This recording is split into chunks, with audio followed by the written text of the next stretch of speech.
सर्वे भव निष्पाप पाप दहनो हि हुताशनोऽहम् निर्धर्म धर्म दहनो हि हुताशनोऽहम् निर्बन्ध बन्ध दहनो हि हुताशनोऽहम्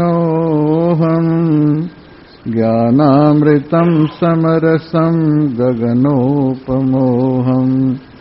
निर्भाव भाव रहितो न भवामि वत्स निर्योग योग रहितो न भवामि वत्स निश्चित चित्त रहितो न भवामि वत्स ज्ञानामृतं समरसं गगनोपमोऽहम्।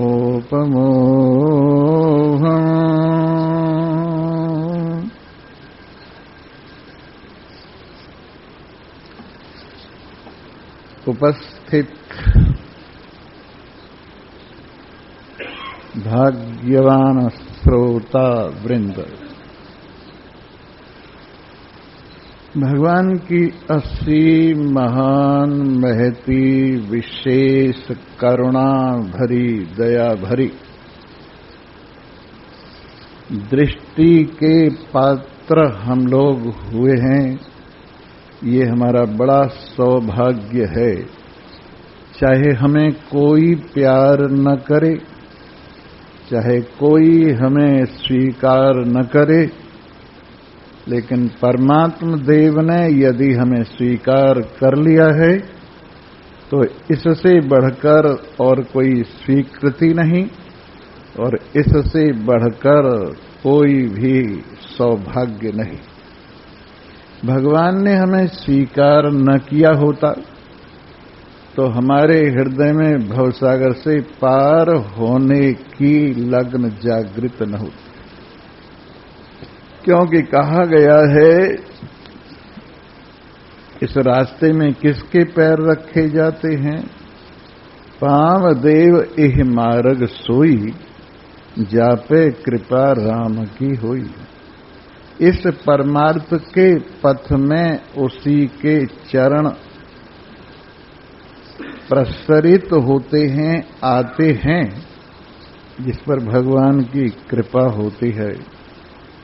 तो भगवान ने अपनी ये अनूठी अनुपम कृपा जो हमारे ऊपर की है कि हमारे हृदय में भवसागर से पार होने की लगन जगा दी है। हमारे हृदय में श्रद्धा का पौधा आरोपित कर दिया है। हमारे हृदय में विश्वास के फल श्रद्धा के पौधे पर आविराजमान हुए हैं। इसलिए भगवान का धन्यवाद, कोटि कोटि धन्यवाद करते हैं जो भगवान ने हमें जगाने के लिए हमारे हृदय में भी लगन जागृत की है और जगाने वालों को भी हमारे पास भेजा है। संसार में सुलाने वालों की तो कमी नहीं है। नशा पिला के गिराना तो सबको आता है। बात तो तब है जो गिरते को थाम ले सके। नशा पिला के गिराना तो सबको आता है। नशा पिलाइए, किसी को कुल का पिलाइए, किसी को जाति का पिलाइए, किसी को यौवन का पिलाइए, किसी को रूप का पिलाइए, किसी को और संसार की बहुत सी नशे वाली चीजें हैं जो आदमी को नशा पैदा करती है। और उसमें जो अहंकार का नशा है, सबसे बड़ा नशा है, अहंकार का नशा होता है। इसमें संसार के वस्तुओं के संबंध से, संसार के वस्तुओं को पान करने से अहंकार का नशा पैदा होता है। और एक अहंकार का नशा ही हमारे पतन के लिए बहुत काफी है और कुछ जरूरत नहीं। अहंकार के साथ तरह तरह के सारे अवगुण अपने आप आविराजमान होते हैं।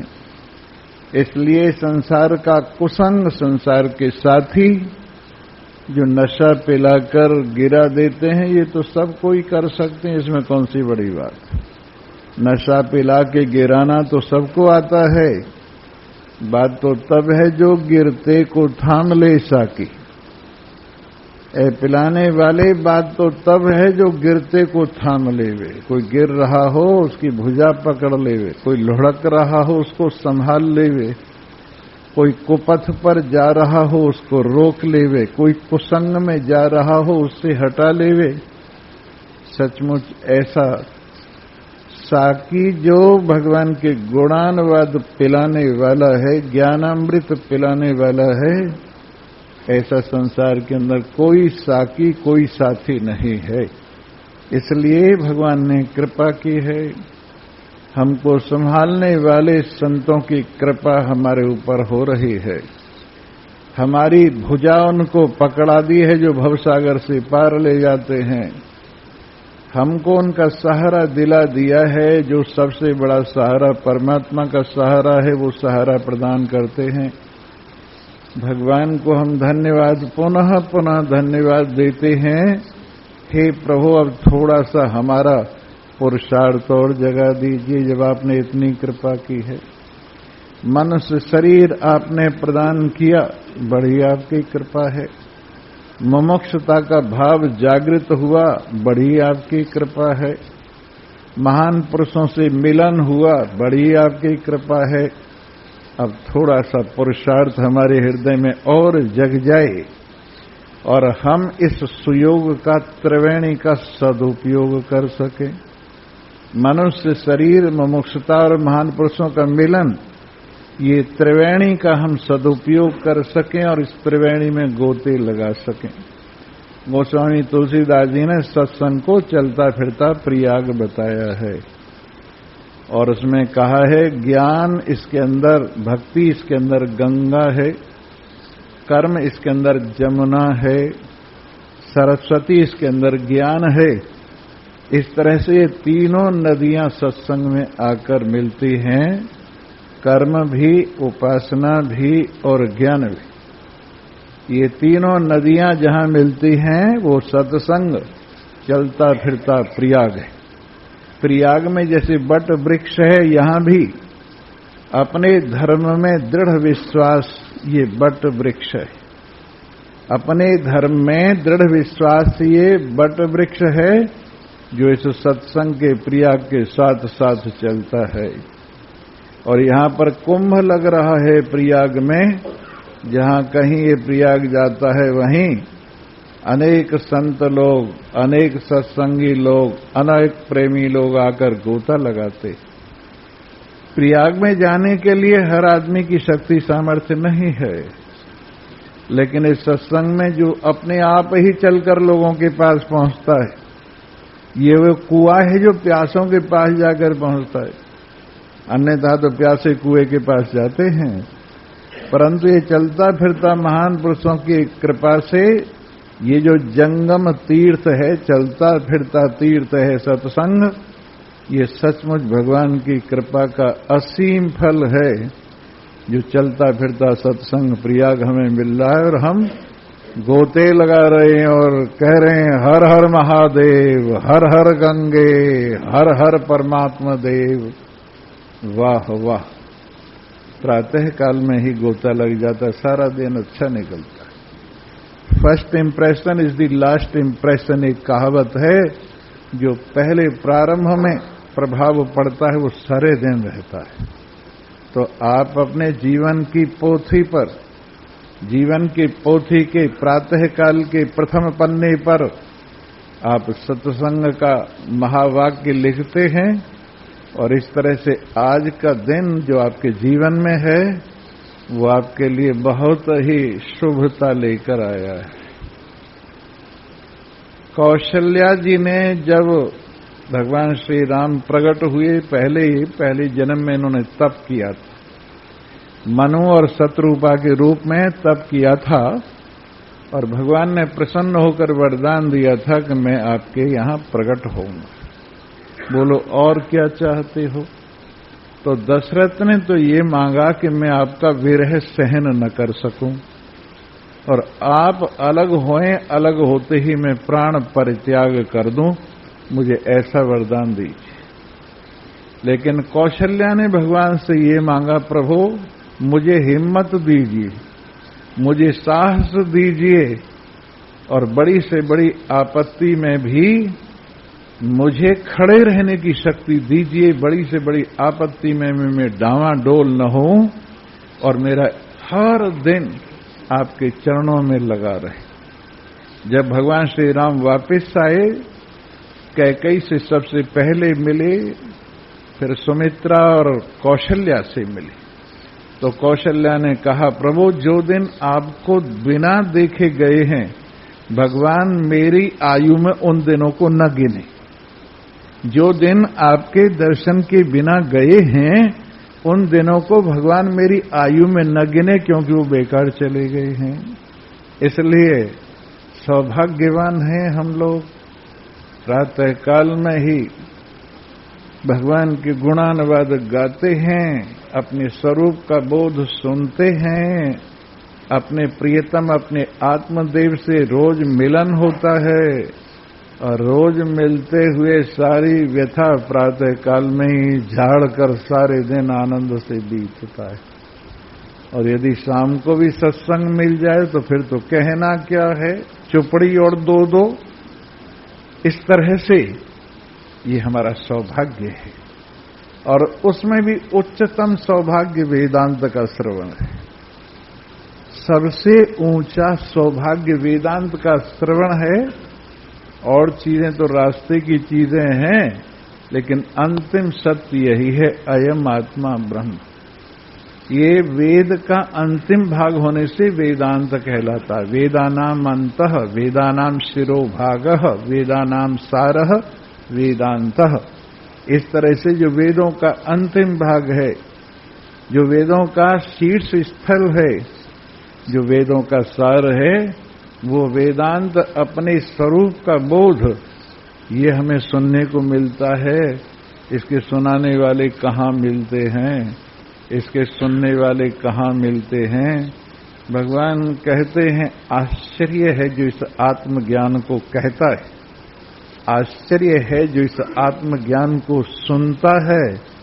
और ये समझिए कौन सा आश्चर्य है। 7 आश्चर्य आपने सुने होंगे, इनमें सबसे पहला आश्चर्य, 8वां आश्चर्य जिसे सब आश्चर्य शुरू होते हैं, वो आत्मज्ञान का सुनना सबसे बड़ा आश्चर्य। आत्मज्ञान का सुनाना सबसे बड़ा आश्चर्य है, आत्मज्ञान का सुनना सबसे बड़ा आश्चर्य है। और इसका फल परमात्मा की अपने स्वरूप की अपने आप में अनुभूति, ये इस आश्चर्य का अंतिम परिणाम रूपी आश्चर्य। इसलिए भगवान ने स्वयं कहा है, ज्ञान सदृशम यह पवित्रम नहीं विद्यते। ज्ञान के समान संसार में कोई पवित्र वस्तु नहीं है। आप कहीं स्नान करके अपने शरीर को पावन कर सकते, और दुनिया भर के मैल वस्त्रों के भी उतारे जा सकते हैं, बर्तनों को भी उतारे जा सकते हैं, घर की भी सफाई की जा सकती है, सब चीजों के संस्कार हो जाते हैं। लेकिन इस मन की धुलाई किसी भी चीज से, सांसारिक चीज से नहीं। मन को आप किसी में डालिए, मोह में डालिए, काम में डालिए, क्रोध में डालिए, लोभ राग द्वेष, इन सब में डालिए, इनमें मन मैला ही होता है, मन की धुलाई नहीं होती। और मन की धुलाई होती है तो केवल इस आत्मज्ञान में मन की धुलाई होती है। और ऐसी धुलाई हो जाती है कि मन नहीं रहता, अपने में अपनी वास्तविकता परमात्मा को देख लेता है। जिस प्रकार से किसी सोने के ऊपर काई चढ़ गई हो, और वो काई में काला हुआ सोना पहचाना न जाए, और लोग उसको लोहा समझ लें या और कुछ समझ लें में, लेकिन जब वो किसी केमिकल में डाला जाए और उसका मैल उतर जाए तो उसमें सोना चमकने लगता है। वैसे हमारा मन भी है, अंदर से परमात्मा ही है। यद्यपि नारायण का अंश ही क्या, स्वयं नारायण ही जीव रूप में लीला कर रहा है। ईश्वर अंश जीव अविनाशी, चेतन विमल सहज सुख राशि, सो माया बस भयहु गोसाई,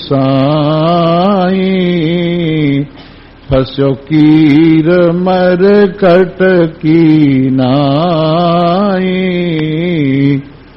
ये जीव ईश्वर का अंश, ईश्वर से अलग कुछ नहीं। ईश्वर ही जीव रूप से लीला कर रहे हैं। जैसे ईश्वर चेतन है वैसे ये भी चेतन है, जैसे ईश्वर निर्मल है वैसे ये भी निर्मल है, जैसे ईश्वर आनंद का खजाना है ये भी आनंद निधि है। परंतु हुआ क्या है, भूमि परत भाडाबर पानी, जिम जीव ही माया लिपटानी। ऊपर से बरसात के पानी की जो बूंद पड़ती है बिल्कुल शुद्ध होती है, लेकिन मैली मिट्टी में जब गिरती है तो मिट्टी का मैल उसमें आ जाता है, वो उसका मैल नहीं है। गगन से मेघ से जो गिरी हुई बूंद है वो मैली नहीं है, पर जमीन की मिट्टी उसमें मिलकर के उसमें मैलापन आ गया। और यदि डिस्टिल्ड करो, उसको डिस्टिल्ड हो जाए, डिस्टिल करो तो वो शुद्ध नारायण ही। हम यहां क्या करते हैं, अलग से भगवान आपको नहीं देते हैं, आप में ही आपके मैल को देखकर आपकी शुद्धता जो भगवान वो आपके सामने रख देते हैं। हमने कपड़े का मैल उतारा है, कपड़े की सफाई तो कपड़े में पहले थी ही, वो मैल से दब गई थी, और उस मैल को उतार दिया तो कपड़ा साफ हो गया। आप कहने लगे मजा आ गया, कपड़ा भी आपका है, कपड़े की सफाई भी कपड़े में है, हमने क्या किया, बस मैल दूर कर दिया।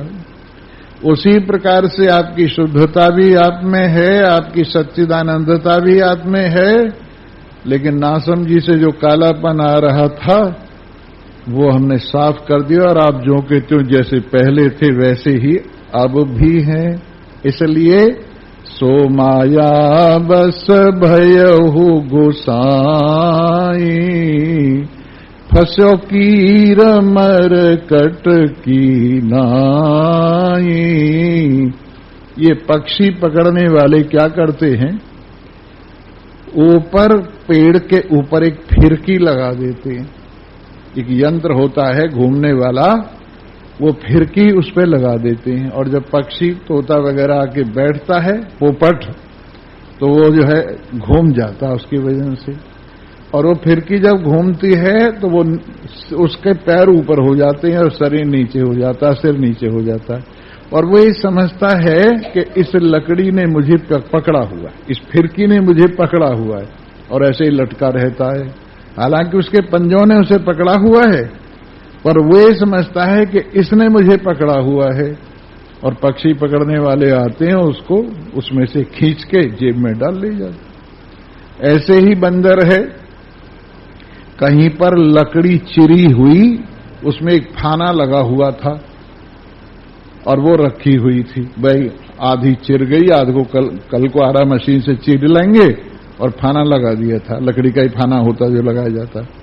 अब उसमें बैठ गया बंदर और उसने फाना खोल दिया और उसकी पूंछ फंस गई। तो वो किसने पकड़ी है, उसकी बेवकूफी ने पकड़ी है कि लकड़ी ने पकड़ी? या एक घड़ा है और उस घड़े का छोटा मुंह है, उसमें चने पड़े हुए हैं, और बंदर ने आके दोनों हाथ उसमें डाल दिए और मुट्ठी भर ली, और घड़े ने पकड़ लिया उसको। वो घड़े ने पकड़ा है कि उसकी लालच ने उसे पकड़ा हुआ है? उसकी लालच ने मुट्ठी जो बांध रखी है उससे घड़े में फंस गया। मुट्ठी खोल देवे, चने छोड़ देवे, बाहर निकल आएगा। तो वैसे ही हमको भगवान ने या किसी ने नहीं पकड़ा हुआ। किसने पकड़ा हुआ है? हमारी बेवकूफी ने पकड़ा हुआ है, हमारी मोह माया ने पकड़ा हुआ है, हमारी नासमझी ने पकड़ा हुआ है, और इस आशा ने पकड़ा हुआ है कि संसार मेरा सहारा है। इस आशा ने पकड़ा हुआ है कि संसार से ही मैं जीवित हूं। इस आशा ने पकड़ा हुआ है कि संसार मेरा रहेगा तो मैं रहूंगा, नहीं तो नहीं रहूंगा। इस जो दुराशा है इसने हमें पकड़ा हुआ है, और हमें पता चल जाए कि संसार हमसे है, हम संसार से नहीं है। अरे न तू ज़मीं के लिए न तू आसमां के लिए, न तू जमीन के लिए, न तू आसमां के लिए। ये जहां है तेरे लिए, तू नहीं जहां के लिए। हे सच्चिदानंद ब्रह्म, हे त्रिलोकीनाथ अखिल ब्रह्मांड नायक, हे घट घट व्यापी अंतर्यामी, ये सारा संसार जो प्रकृति ने रचा है सब तेरे चरणों की सेवा करने के लिए रचा। हे नारायण, ये तेरी सेविका सब कुछ तेरे लिए बनाती है। जैसे रसोईया सारा सामान मालिक के लिए बनाता है, उसी तरह से प्रकृति ने जो कुछ बनाया हुआ है सब तेरे लिए बनाया। तेरे ही आंगन में सूरज को बनाया है कि वो प्रकाश करे, चंद्रमा को बनाया है तुझे शीतलता देवे, और गगन में मेघों को घुमाया है कि तेरे ऊपर फूल बरसाएं। और इस प्रकार से ये सब कुछ जो है तेरी सेवा के लिए बना, इसलिए ये सब कुछ तेरे लिए है, तू इसके लिए नहीं है। चाहे लोक और परलोक कुछ भी है, चाहे स्वर्ग है, चाहे धरा है, चाहे पाताल है, ये सब कुछ तेरे लिए बना। न तू जमीन के लिए, न तू आसमां के लिए। ये जहां है तेरे लिए, तू नहीं जहां के लिए। दजला फुरात और नील में रहेगा कब तक कैद, गंगा जमुना और सिंधु में रहेगा कब तक कैद। तेरा सफीना है बहरे बेकरां के लिए। तेरे जिंदगी की नाव छोटे मोटे नालों में फंसने के लिए नहीं आई।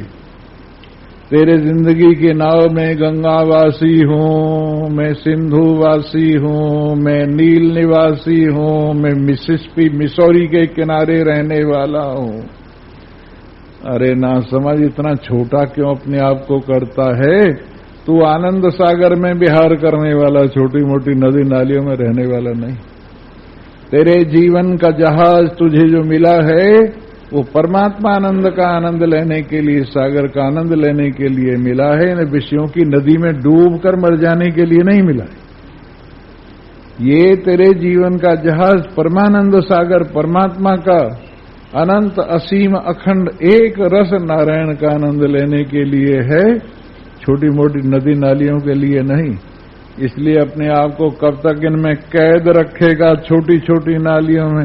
स्वामी जी, मेरा घर, मेरे बाल बच्चे, मेरी घरवाली, अरे सारी दुनिया तेरी है, तू इतने से को लेके क्यों समझता है कि मेरे पास बड़ा थोड़ा सा है? सारी दुनिया तेरी है। जरा अच्छी तरह से समझ। माँ ने बनाई खीर और बच्चे अपनी अपनी कटोरी लेके भागे। माँ कटोरी में खीर दे दे, सारी खीर मुझे दे दे पर कटोरी में दे दे, सारी खीर मुझे दे दे पर कटोरी कौली में दे दे।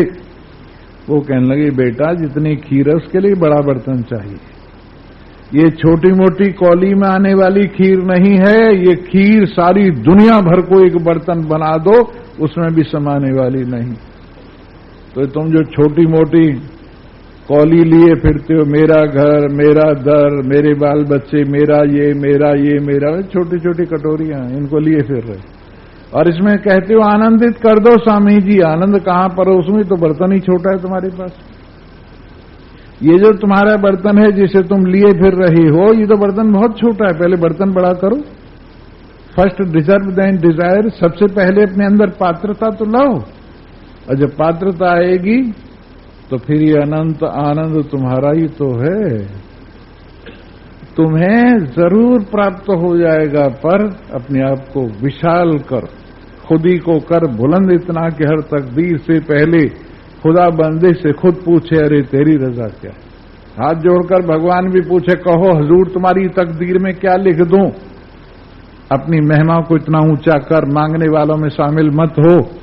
भगवान भी कहे क्या चाहिए? क्योंकि तू सेवा करता रहे, हमको कुछ नहीं चाहिए। भगवान को भी कहे तू सेवा करता रहे, हमें कुछ नहीं चाहिए। खुद ही को कर बुलंद इतना कि हर तकदीर से पहले खुदा बंदे से खुद पूछे, अरे तेरी रजा क्या है?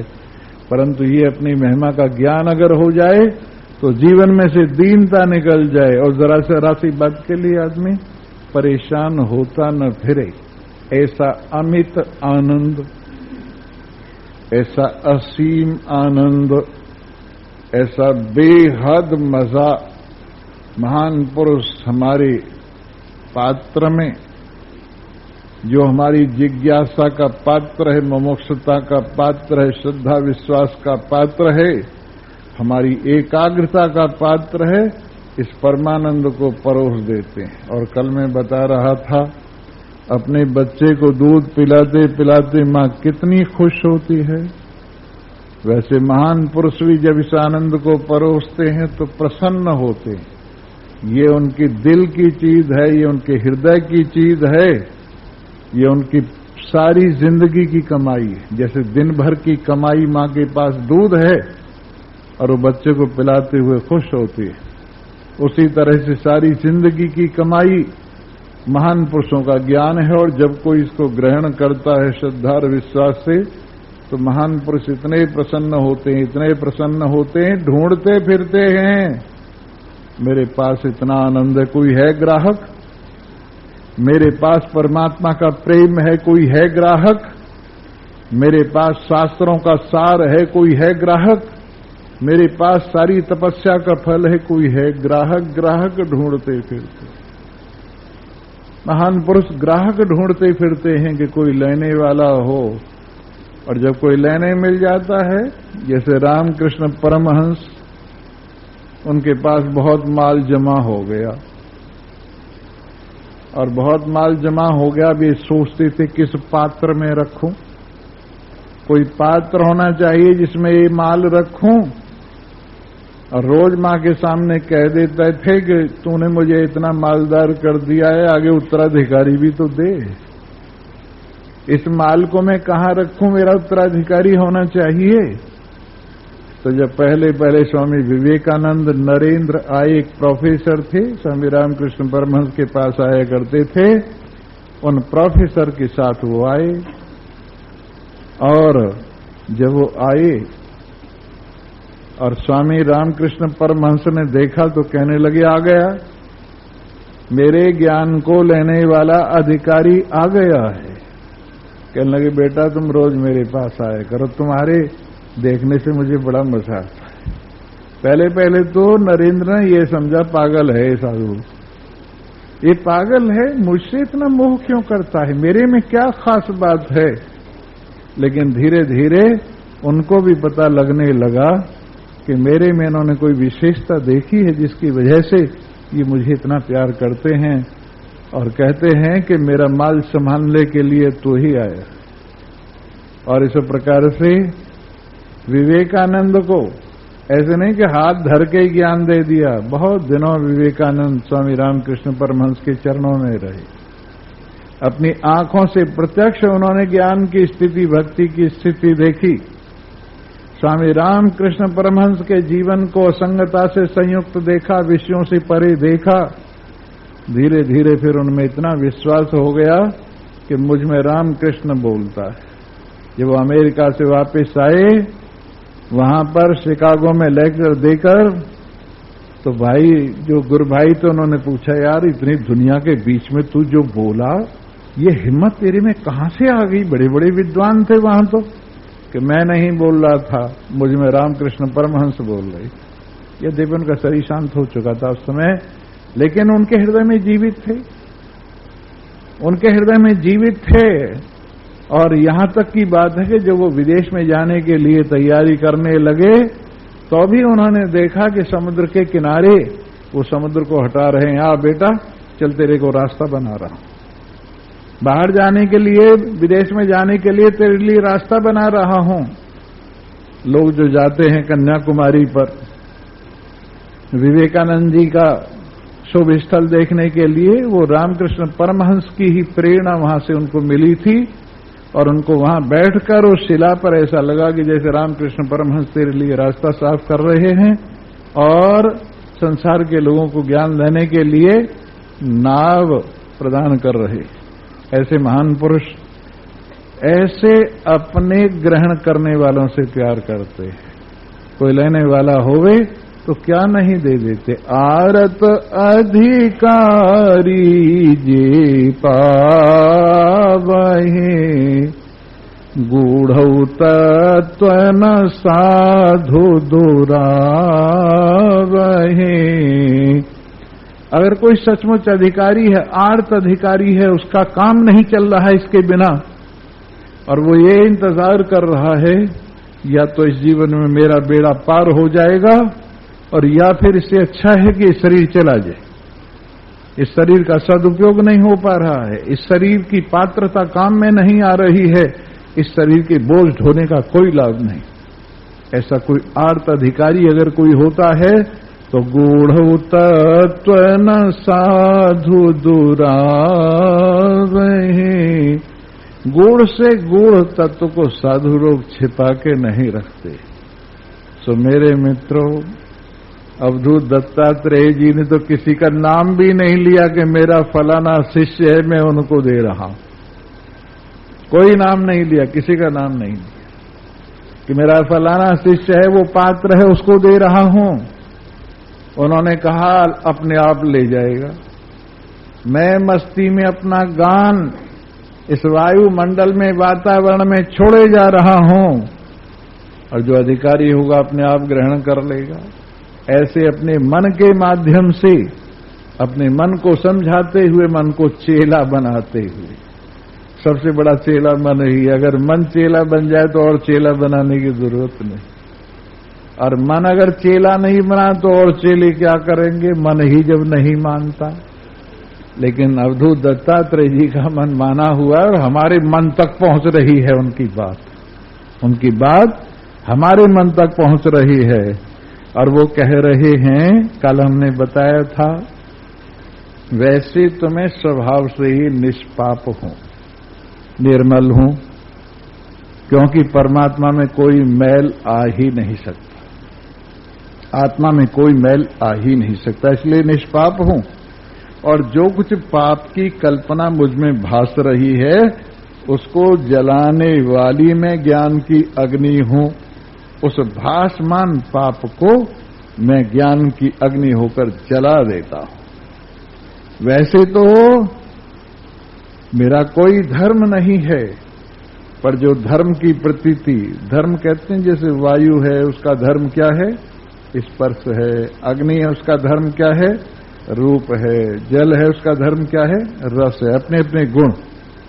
परमात्मा निर्गुण है, पर जो उनमें सगुणता भासती है, गुण भास रही हैं, उन भासमान गुणों को जलाने वाली मैं ज्ञान रूपी अग्नि हूं।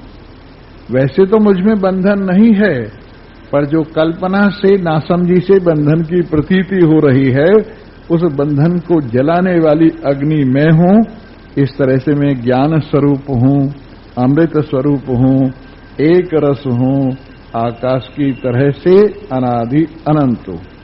ये कल की बात है। एक ही तो बात है, एक ही बात है, हमारे पास दूसरी बात है नहीं। एक ही बात है, एक सादे सब सदे, सब सादे सब जाए, जो कोई सींचे मूल को, फूले फले अघाए। तो एक ही बात है, और वो क्या है, ब्रह्म सत्यम जगन मिथ्या जीवो ब्रह्मैव नापरः। केवल ब्रह्म ही सत्य है, बाकी सारा प्रपंच मिथ्या है, और ये जीव ब्रह्म से अलग कुछ भी नहीं है। रोज इसी को कहते। क्यों स्वामी जी, ये रोज आप इसी से इसको कहते, उसका क्या फल है? मैंने कहा इसका फल काशी फल है।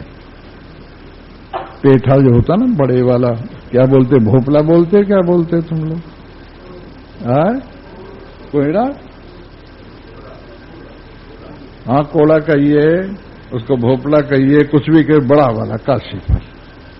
अरे क्या फल होता है, इसका फल क्या है सुनिए।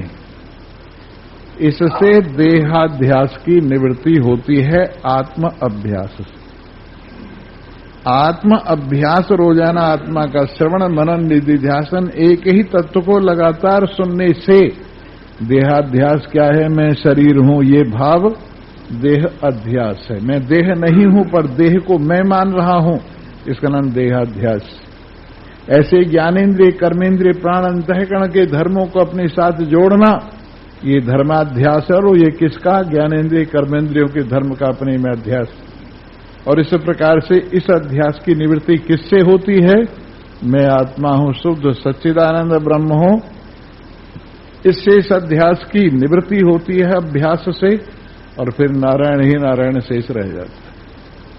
अभ्यास बहुत बड़ी चीज है। अभ्यास करते रहने से करत करत अभ्यास के जड़ मत होए सुजान, रसरी आब जात ते सिल पे पड़े निशान। पहले कुओं में से पानी निकालते थे और उनके किनारे पे पत्थर पड़े रहते थे, जिससे कुएं में सुरक्षा रहे, साफ रहे, पानी खींचने में आसानी रहे, कोई नीचे कुएं में न गिरे। पत्थर चारों ओर लगे रहते, कहीं लकड़ी होती थी, तो उससे जो रस्सी से पात्र में पानी लेके खींचा करते थे रोज, उसे पत्थर घिस जाता था। एक एक दो दो अंगुल पत्थर उस रस्सी से घिस जाता था।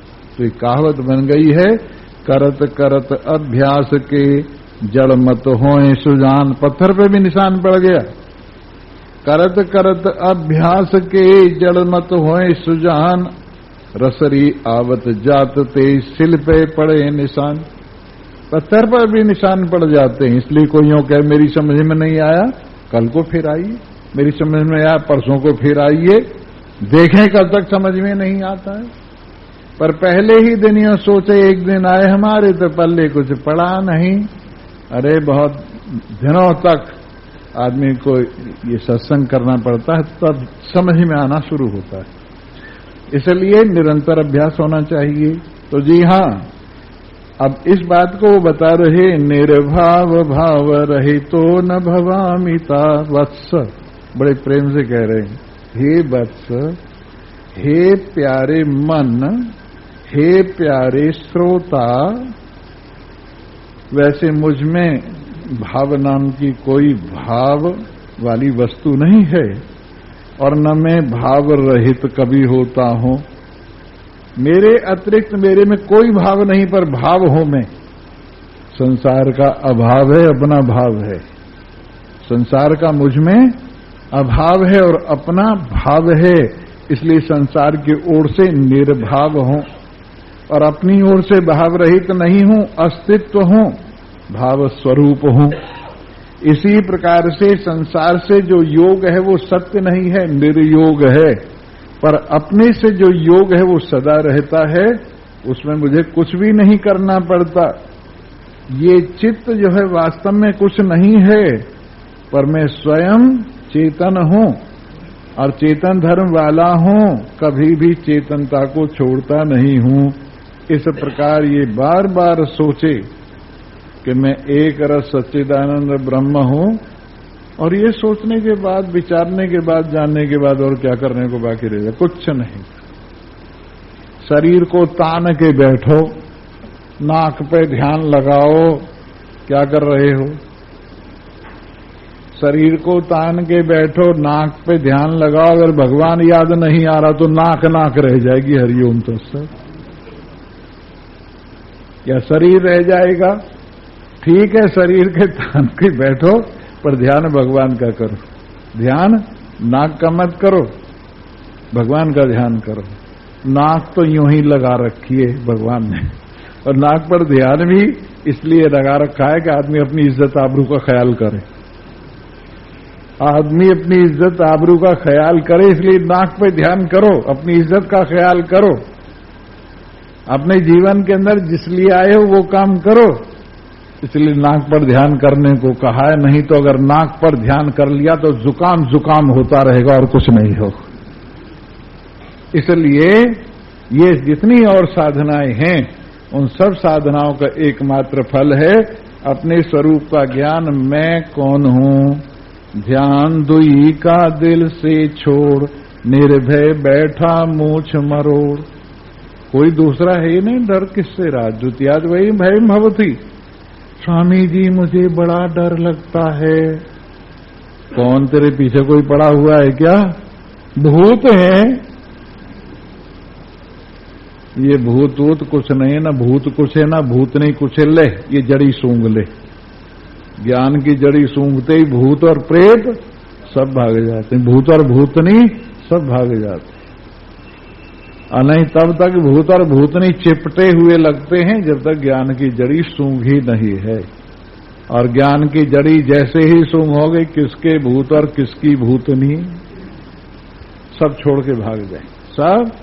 हाँ, जब डमरू बजता है ना भूत प्रेत सब भाग जाते हैं। शंकर भगवान का डमरू, उनके चारों तरफ भी भूत प्रेत चिपटे रहते हैं, तब डमरू बजाते हैं। उन्होंने डमरू इसलिए ले रखा है कि कहीं भूत प्रेत सिर पे न चढ़ जाए, दूर दूर रहे, इसलिए डमरू बजाते रहते हैं, जिसे भूत प्रेत समझे कि भाई यहां नहीं जाना चाहिए, यहां नहीं जाना चाहिए, दूर दूर रहना चाहिए।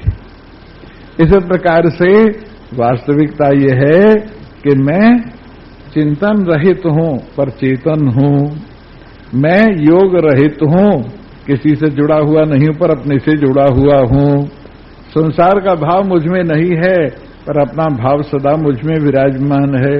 इस प्रकार तू अपने आप का ध्यान कर, हे वत्स, और तुझे कोई चिंता करने की जरूरत नहीं है। इन्हीं शब्दों के साथ बोलो सच्चिदानंद। रोज आया करो जितने दिन हो, क्या पता फिर आगे कौन जाने। शरीरों का कुछ पता तो नहीं है, न हमारे का पता न तुम्हारे का पता, इसलिए जब तक है पूरा लाभ उठाओ। बोलो सच्चिदानंद। हरि ओम।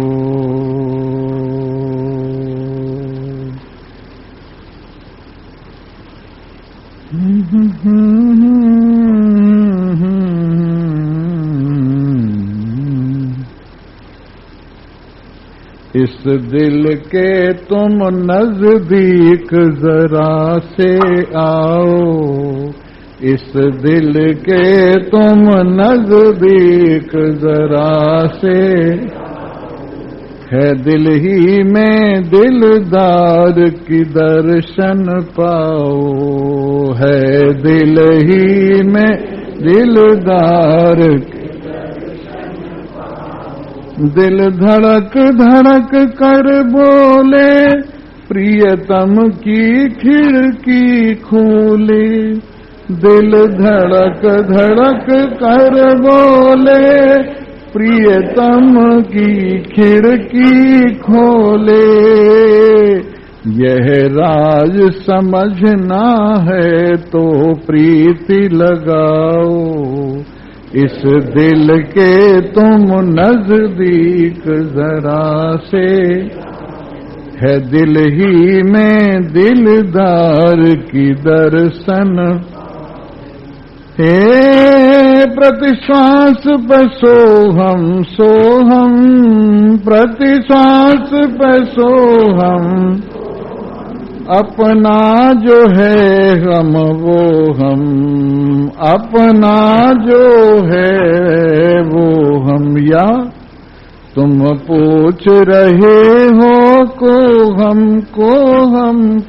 हम, ये बोल रहा है सोहम सोहम सोहम, हर सांस पे सोहम सोहम, ये बोल रहा है वो हम वो हम, अनुभव के खड़कते तार की तार मिलाओ, इस दिल के तुम नजदीक जरा से, है दिल ही में दिलदार की,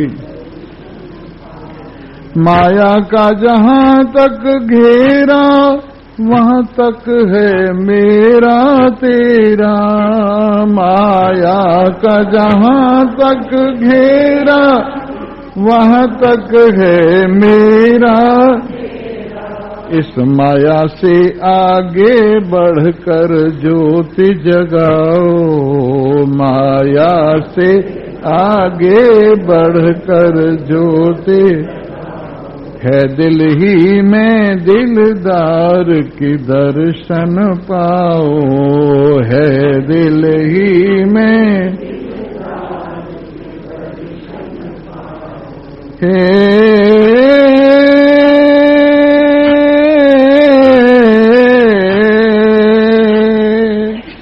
ये सब में विराजा चेतन, तेरे दिल में विराजा चेतन, स्थिर करके देखो मन, स्थिर करके देखो मन। मन मूल में जो रहता है मिल मंगल गाओ, मन मूल में जो रहता है मिल मंगल गाओ। इस दिल के तुम नजदीक जरा से, है दिल ही में दिलदार की सर्वे